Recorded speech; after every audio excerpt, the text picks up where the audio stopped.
Hey, what's going on, guys? It's Mark Levinsky again, CEO of Enter Sky Entrepreneurial, Enter Sky Inc., Enter Sky LLC, and the Susie Dalt Foundation.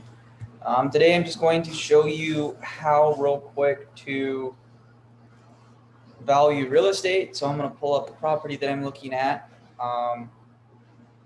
First things first, when it's a multifamily property, this is specifically valuing multifamily properties in this video. So if you're looking for something else, find a different video. So basically what you're going to do is, if you're looking at a duplex, which is what this is, you're going to do one of two things. You're going to pull comps, and then you're going to determine what this property may be selling at a cap, right? So cap rates are determined based off of how the market's performing, very similar to comps, but it's a percentage based off of the net operating income rather than the percentage of how the property's performing. So caps are utilized to value property. They don't really determine what a property could yield. They have no true bearing on a yield. They're just a form of valuation. So for instance, this property is being sold at 76.9. It's a duplex. There's a unit on the top, a unit on the bottom. The unit on the bottom was fully remodeled minus the floors, and the cabinets are original, but they're still in good condition. The cabinets on the top need to be replaced. In the top unit, the linen closet in the top unit needs to be replaced. All in all, this property probably needs about $10,000 to $15,000 worth of repairs, and it's truthfully worth about $85,000. You could properties in this area, depending on how they perform, are selling between 15 to 10%, depending on how one of two things: how well they perform and how improved the asset is. So a property like this, what I would go in is I would say, okay, I want to dump about $20,000 into this. I want to dump $15,000 into the top unit and $5,000 into the bottom unit. I'm going to do things like remove the siding from the linen closets, retexture it, repaint it, redo the flooring on the bottom unit, just make it more aesthetically appealing. I would resurface the countertops, repaint the cabinets, and throw a tenant in there for $600 to $650, because that's what a 2-bedroom, 1-bath rents in this area. And I will explain how to go over rents in this video to determine what this property is worth in a little bit. But first, I'd like to just say what kind of improvements I would do. I would probably dump about $20,000 worth of repairs into this. Minor repairs, fixtures, better appliances, flooring, cabinetry, just to make it look more aesthetically appealing. There's not a whole lot of damage to this property. It's in fairly good condition for the year that it was built, and it's been fairly well maintained. So after it's all said and done, I'd probably be in this about 96.9.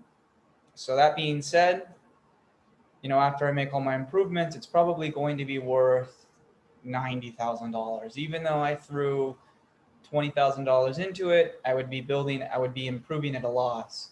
But the thing that would change the value of this property would be how well I would be able to rent this property out. So obviously, renting property is a lot similar to purchasing a property, right? Especially if you're renting, you don't want to move into a piece of shit place and a piece of shit neighborhood. You're going to want to move into a nice place in an okay neighborhood, especially if you're paying between $650 and $700 a month for rent. I don't know very many people that will spend $750 for a 2-bedroom, 1-bath in a duplex, pretty much anywhere in the country. A lot of people say that that's really low, and that is really low in Arizona and in California. That is really low, but for most of the country, you could get a 2-bedroom, 1-bath for about $650 a month. That includes Central Texas. That includes Illinois, Arkansas. I mean, it's pretty much the same rent pretty much anywhere in the country, minus your major metropolitan areas. That's just how it is. It has to do with the size of the demographic and the need for rents, and the fact that you're living, quite literally on top or below or to the left or right of somebody. It's a small apartment complex without actually being an apartment complex. That's typically how I've always understood it and justified it, but that's just for some reason what the rents end up yielding. Additionally, most of these states still use a $10 an hour wage. So if you take that into consideration, most of the companies that are small businesses pay people minimum wage, and that is a normal thing. Where in metropolitan areas, your wage varies depending on your ability and sophistication.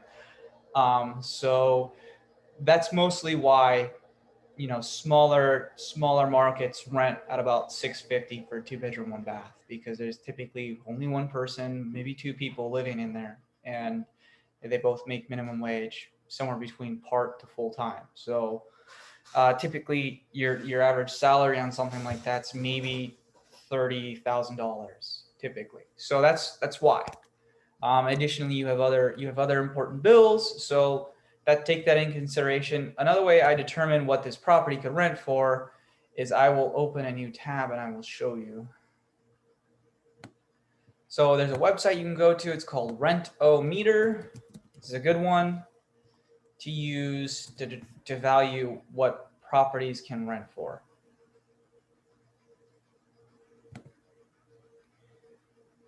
They have two different websites. They have a landing page where they sell you something, and then they have this. So I'll type in the property, South Mechanic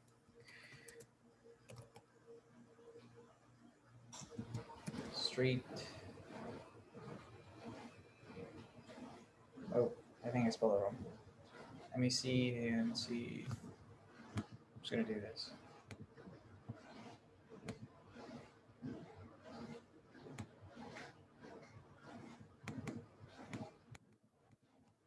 So I'll type this in here.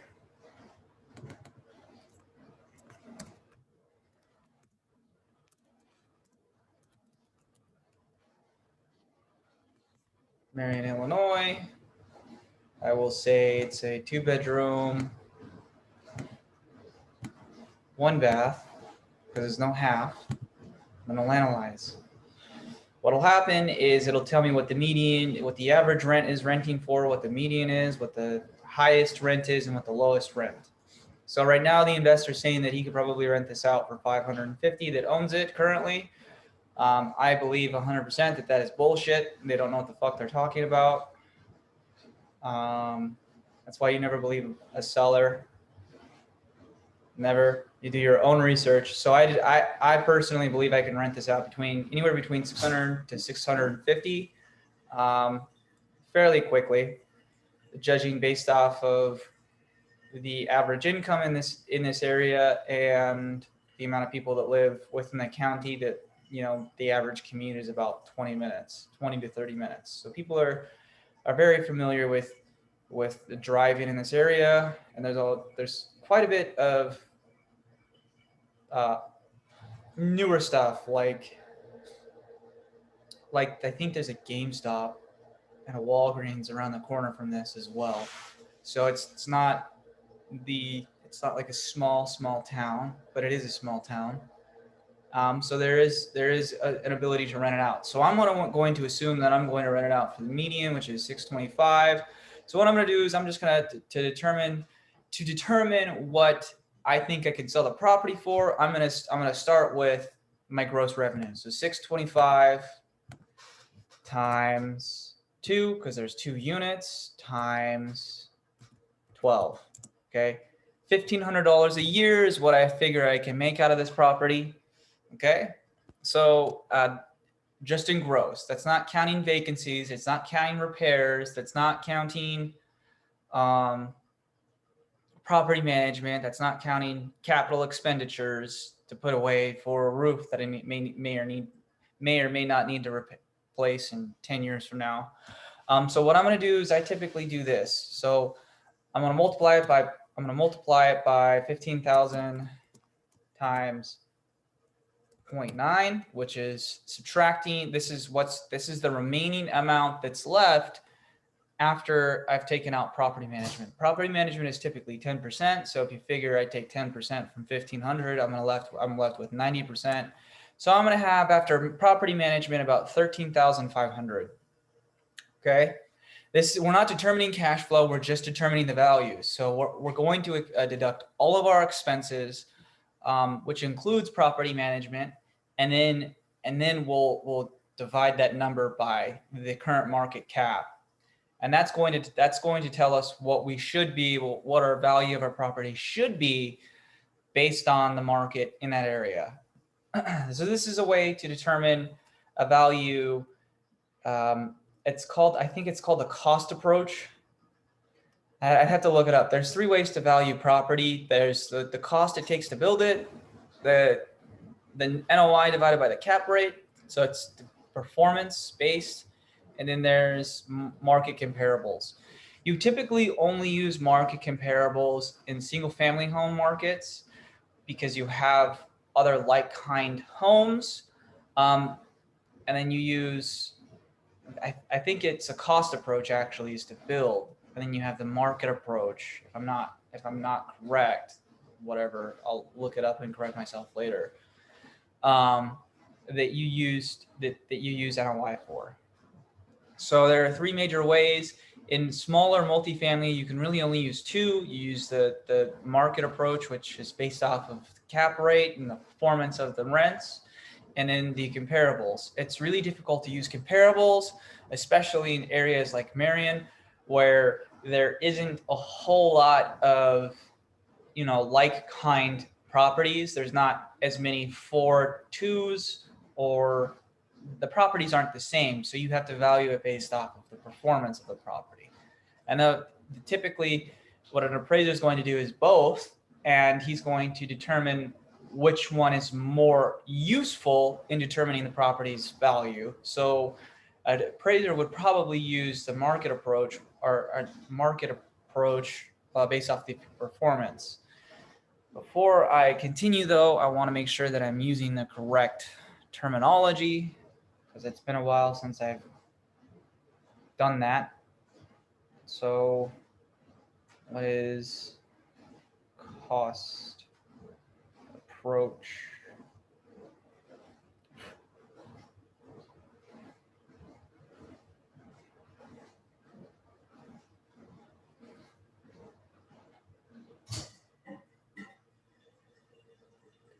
So the cost approach takes the land value, the cost of construction, and the depreciation, and adds them together or the land value plus the cost to build a new property, and then subtracts the depreciation to determine the value.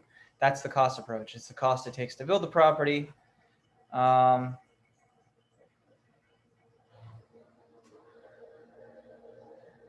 think the market approach is actually the one that you use to value. Income capitalization approach, that's what it's called. I think that there's another name for it, but we'll just use income approach.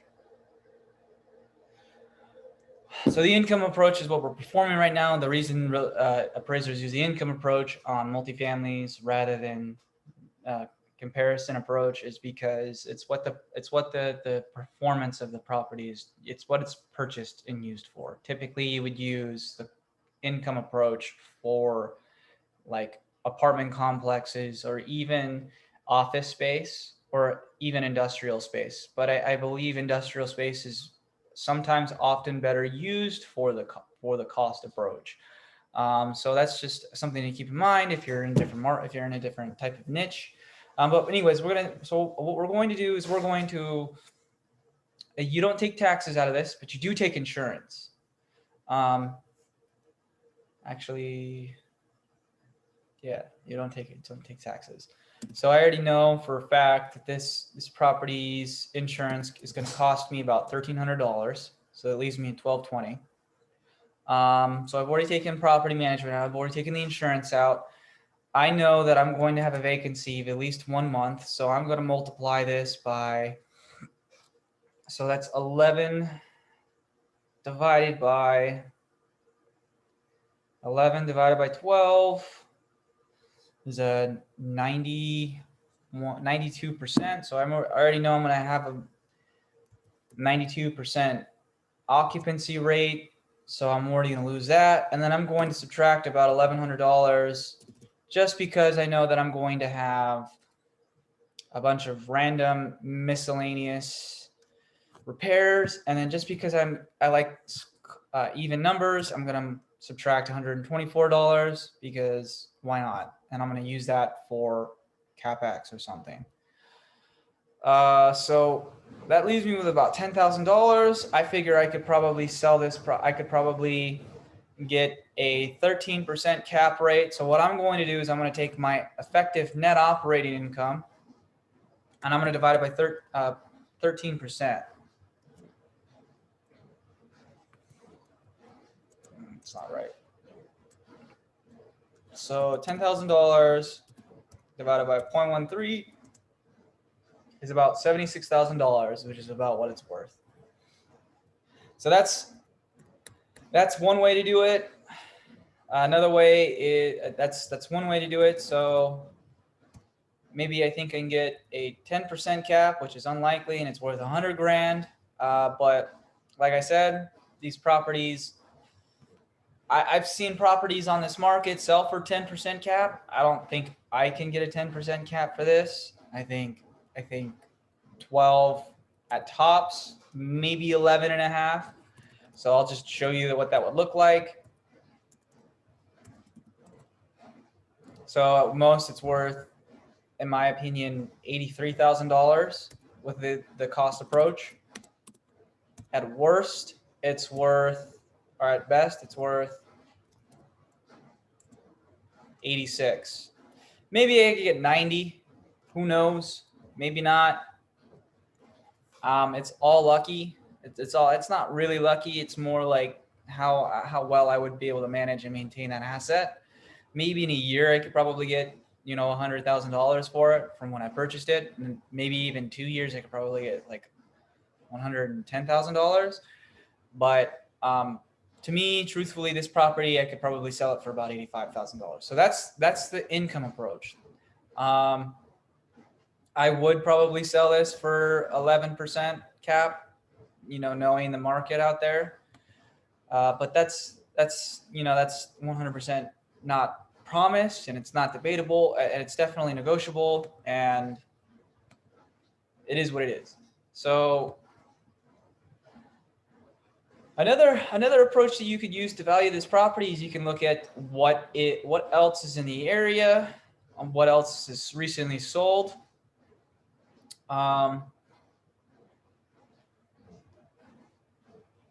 So what I would do is, these are new listings near Mechanic Street. This is also a duplex. It's got one more bathroom than the one I have, but these are similar style homes. This one has garages.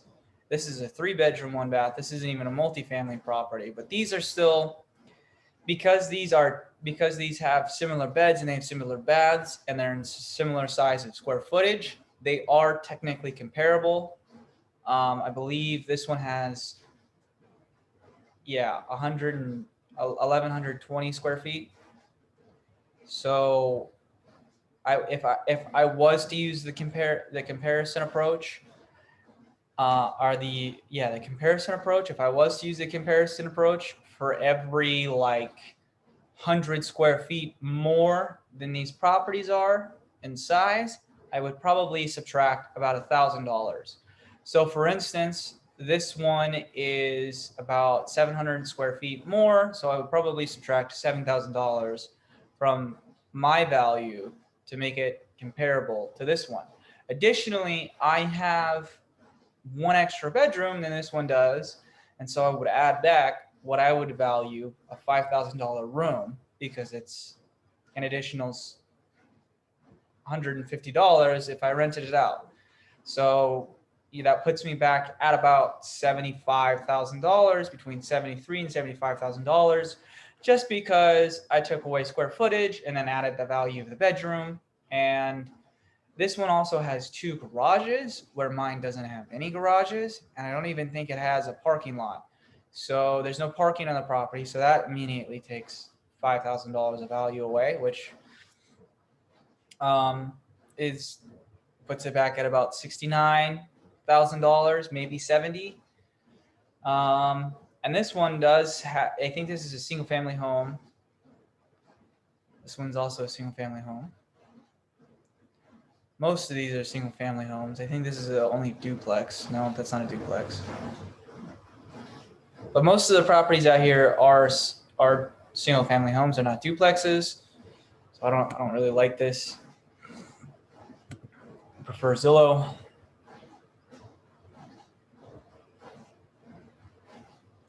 So something like this, I may even have to go about 5 miles out to find some properties in the area. The reason I like Zillow is because they give their estimates to everybody's home based off sales comps already. So you can just pull up this right here and say, oh, this person's got their property. It's worth $79,000. What does it look like on the outside? Is it a duplex? Is it a single family home? It's not, obviously not on the market. Doesn't look like a duplex. It looks like a normal single family house. So it's likely not a single family home. So you just find some similar properties with a duplex like this. You could use a single family home to compare it, but you want to make sure that you're including the idea that let's say I'm comparing it to a 3-bedroom, 2-bath, and this is a 4-bedroom, 2-bath. Even though it could be considered a single family home, it does have 2 doors, which does make it a duplex. And every room in the house produces some form of revenue. For every bedroom, legally, you're allowed to have 2 people in that room. For every normal living space, like a living room, you're only allowed 1 person in that room. So if you have 2 living rooms, you're allowed 2 people. If you have 2 bedrooms, you're allowed 4 people. In total, that allows you to rent it out, technically, legally speaking, to about 6 people. Obviously, states and cities have different requirements. That's just how it is in Phoenix, Arizona, and in Mesa and Scottsdale and all of the other surrounding cities. You're allowed to rent out 1 room to 2 people. And there's a maximum amount of occupancy of property is legally allowed to have. And the reason they do that is to prevent, larger families like of 6 or 7 moving into a 1-bedroom apartment. It just doesn't make sense to have all that many people in there. There's really not enough space for it to begin with. So, and there's no reason to treat your family that way. So what you would do is you would try to value the real estate based off of neighboring apartments, and determine, what's similar and what's not. And you would add a value to everything that's similar and try to, subtract or add those values based off of the performance of the home.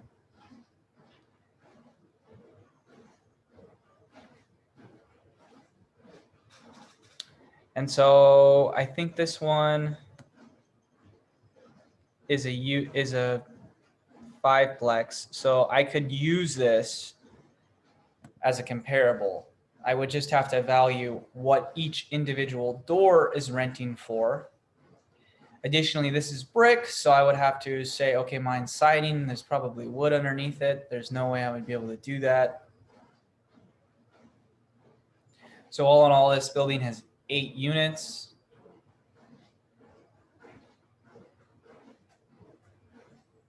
Each one's valued at about $89,000. Each unit is individually valued at $89,000.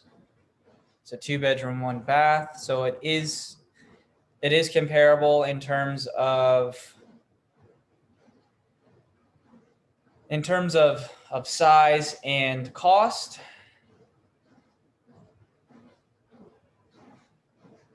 So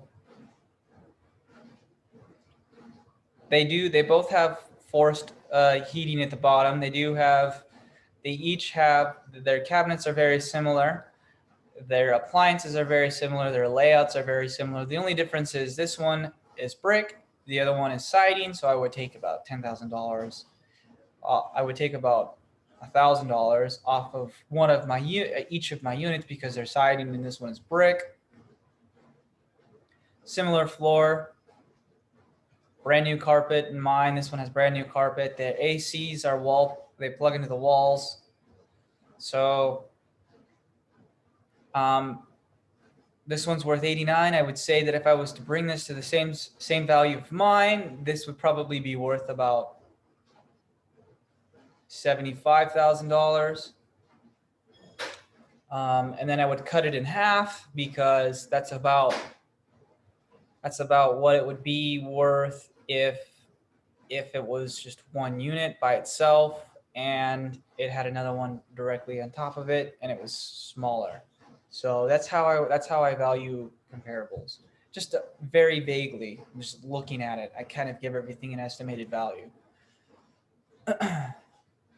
Additionally, there are other ways to value it, but you can use a realtor and get MLS and find mark comparables, and try to do that. Use and subtract value based off of percentages, but that's just how personally I do it real quickly without having to call a realtor and ask, what do you think of this? So that's real easy. It's pretty easy to value property. This is probably worth between $67,000 to about $75,000. He's asking in the higher range, and it's been on the market for over 240 days because he's not negotiating his price, and he's not going to drop it anytime soon. In fact, I believe this person will probably take it off the market before he ever sells it because he's asking for too much. As you can see, there are other homes in the neighborhood that are like a quarter of the price. And there's even some like this one, which is $65,000, that is probably the same concept, but it has more amenities and it's selling for less. So take that as you wish, but that's typically how you value a property. On a property like this, I prefer to look specifically at the cost of the income approach. It's just a more reliable source. You can talk to a local realtor to find out the caps, or you can Google it on LoopNet or CBRE or other ways to determine your cap rates. Other large corporations that do market research on an annual, monthly basis. But other than that, that's typically how I value real estate for multifamilies. Alrighty, guys, that's all I have today for you. Hope to see you around. Late.